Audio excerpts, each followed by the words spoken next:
रड़ाऊ नहीं तो तू हमरे बतारे के तुम लाइन मरबू। हाँ रड़ाऊ तो है हम छोड़ा बना जवाई काटो, तू हमरे बतारे पे लाइन मारत हो। हाँ तो है आज तो हम जो बांसे बांसे तो है हम आज थूरब। हाँ तोहर हम पिछवाड़ा तोहर लाल कह देव। हाँ तू हमरे बतारे के तू लाइन मारत हो तो है तो हम छोड़ब ना रड़ाऊ नहीं तो ज़्यादा तो हम मन बढ़िया बाबा।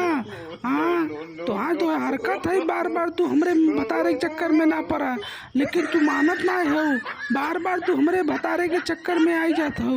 रड़ाऊ तो है छोड़ब ना जवाई काटो तो छोड़ब ना। देख कजली ते हमें का समझत है, हम हई कलकतहिया, हम हई कलकतहिया, हम ऐसा जादू मारब ना कि तोर भतार हमारे पीछे लट्टू जैसे नाचे, समझ में आई।